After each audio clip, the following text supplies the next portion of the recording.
Waterloop.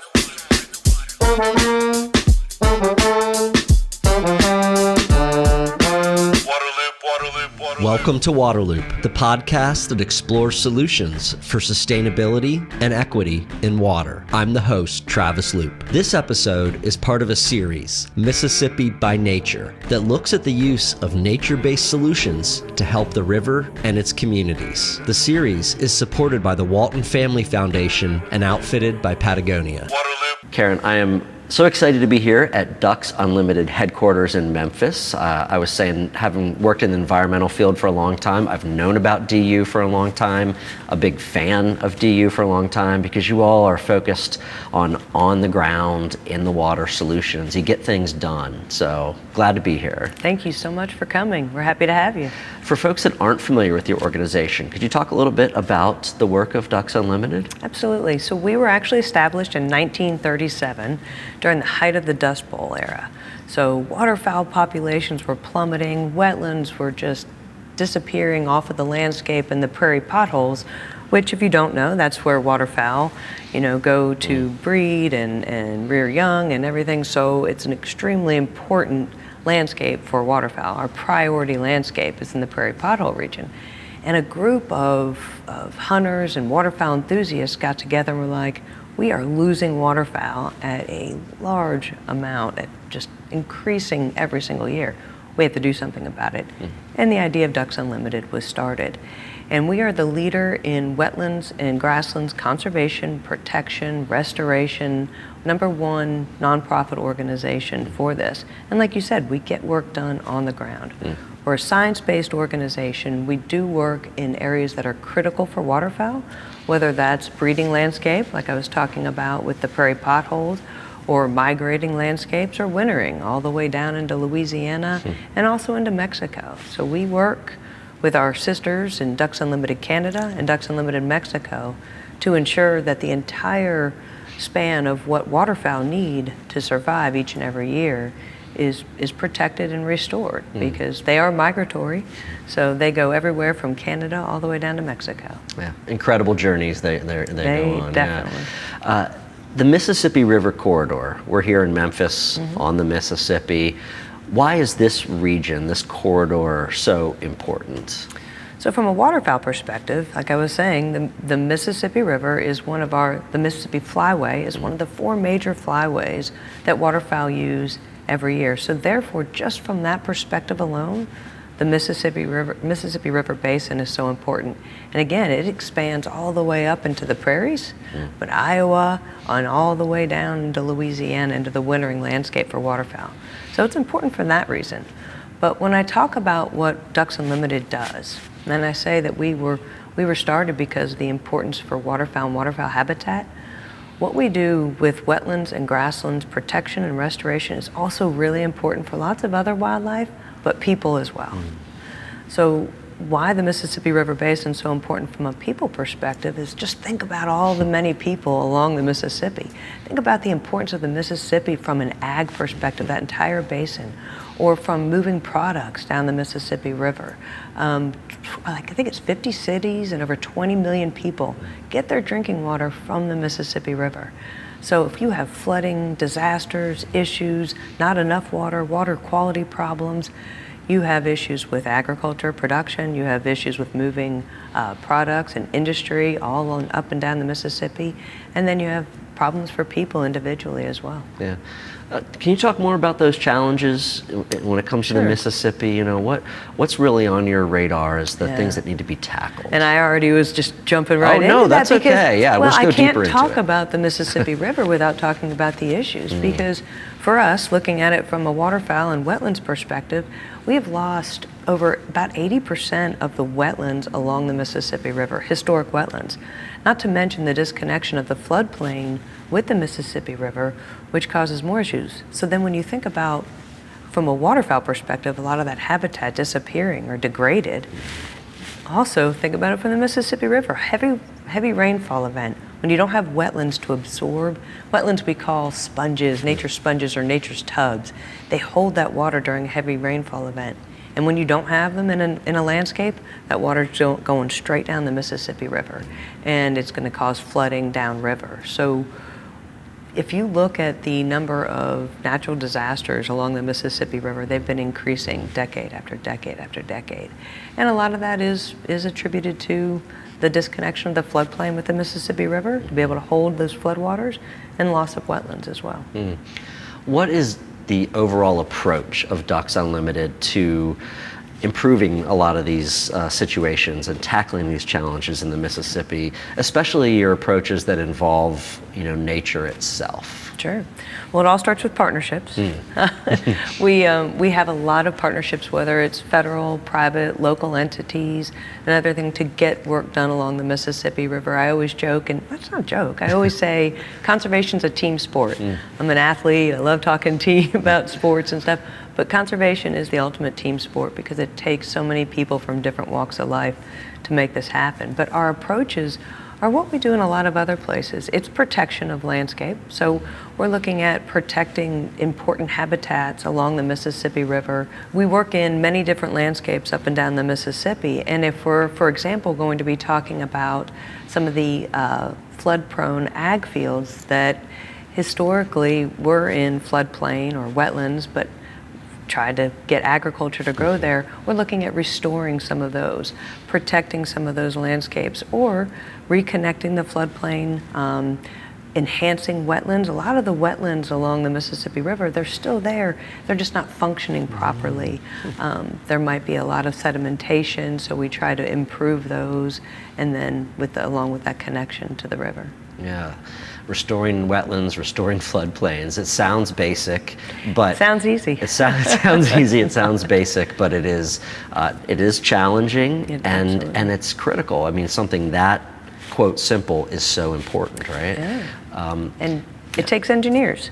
We have at Ducks Unlimited, we don't just have biologists and scientists, but we have 150 engineers, engineer techs, surveyors in our engineering services portion of our conservation department that are actually going in and looking at the landscape and how would we do these things and how are we going to get the wetland to not only be productive for waterfowl but also from pulling in phosphorus and nitrogen out of the landscape or sedimentation and helping with water quality issues or holding water long enough to allow those heavy flood events to pass, and then slowly letting that water go back into the Mississippi River. So it's pretty complex, and we've got some pretty smart engineers that help us with that. I want to try to dig on that a little bit too. Are there some new ways or new priorities emerging in the way that nature's being restored? Maybe not the same way it was 20, 30, 40 years ago, but some different approaches to these solutions? Yeah.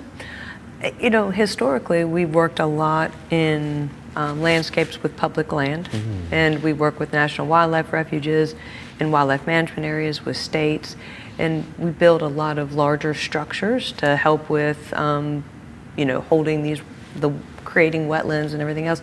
We're looking at some more passive things now that doesn't take as much gray infrastructure. Most of our projects have a little bit of both, but we want to enhance the land naturally, how it exists, and that whole system. But at the same time, if we have an area where we want to be able to pull water off quickly, we might put in pumps, we might put in different flood control structures to help with some of that, but minimizing that as much as we can and using the natural landscape. Next, I spoke with Karen's colleague at Ducks Unlimited, Ellen Herbert, about how the organization is advancing nature-based solutions along the Mississippi River. Ellen, very happy to talk to you about Ducks Unlimited and nature-based solutions. When you hear that phrase, what does that mean to you, especially through the lens of DU's work?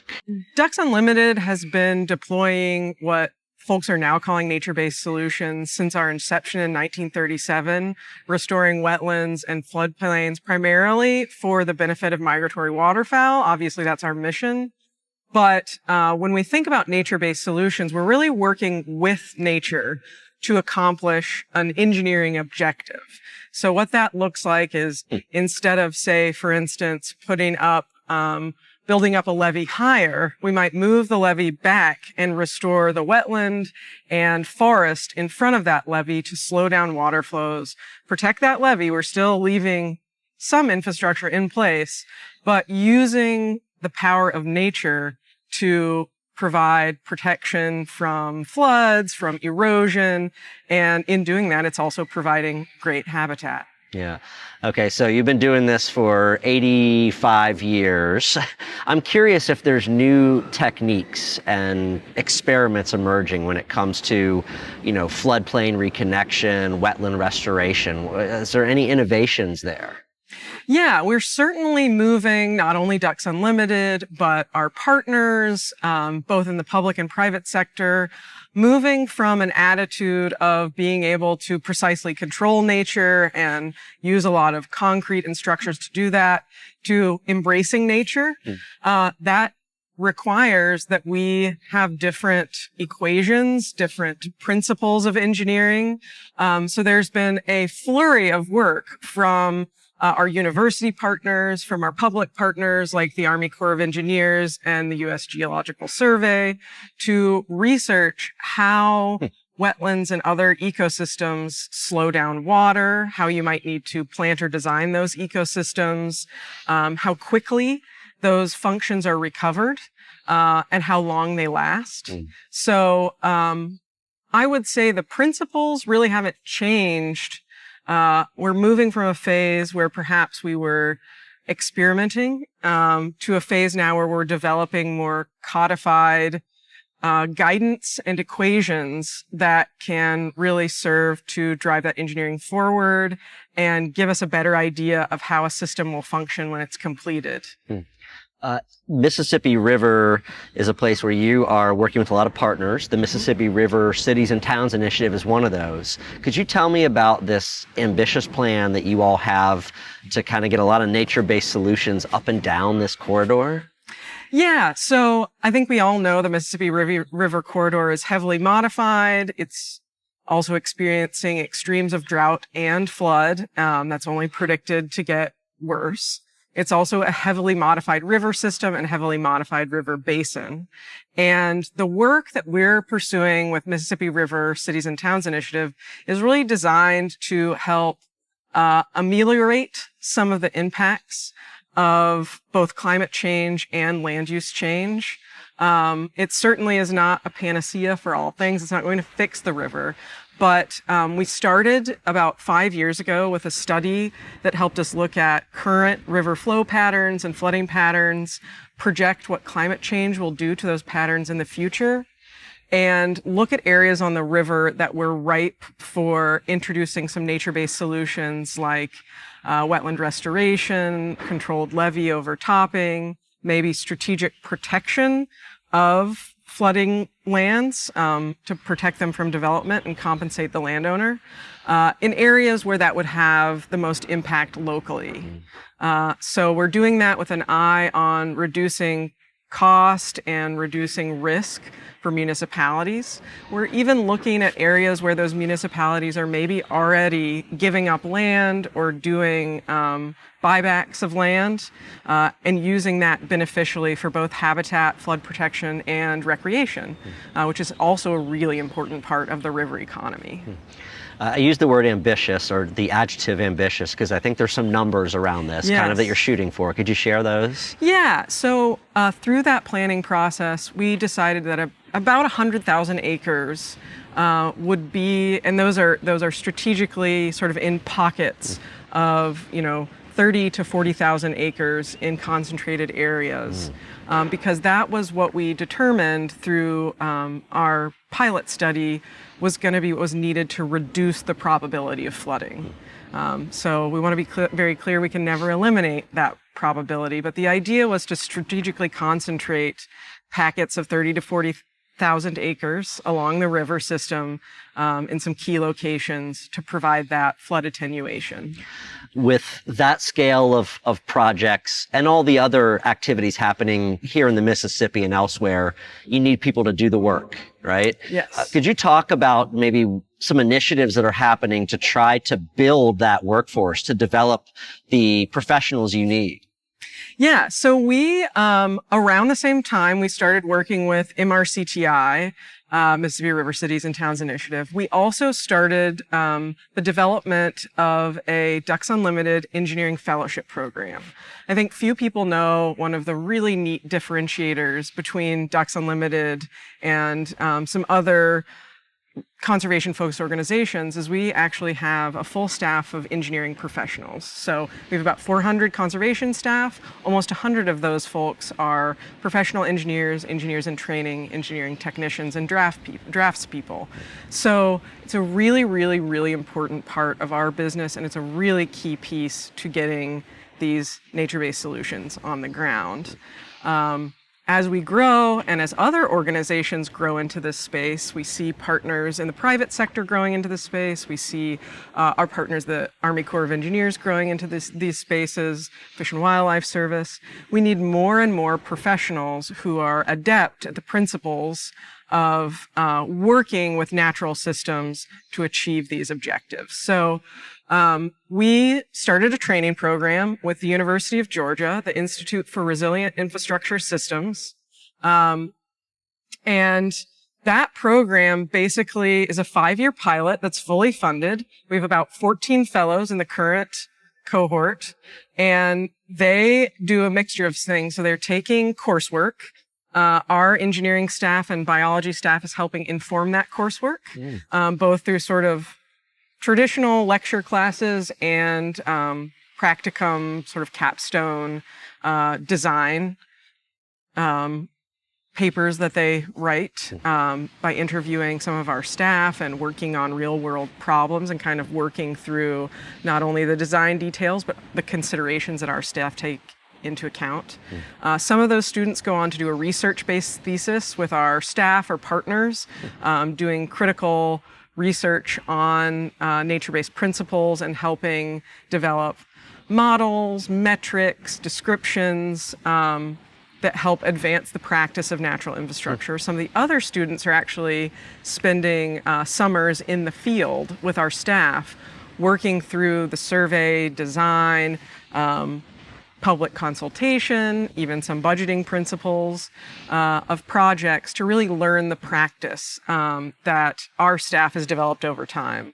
So those students come out of that program with a degree and with a working knowledge of how to design and implement nature-based solutions. And, we hope for Ducks Unlimited that some of those folks will come work with us and help build our staff capacity, but also to disseminate out into the world and work with other folks to kind of implement those principles. Many of those will be partners of ours. So we see benefits sort of across the board there. Yeah.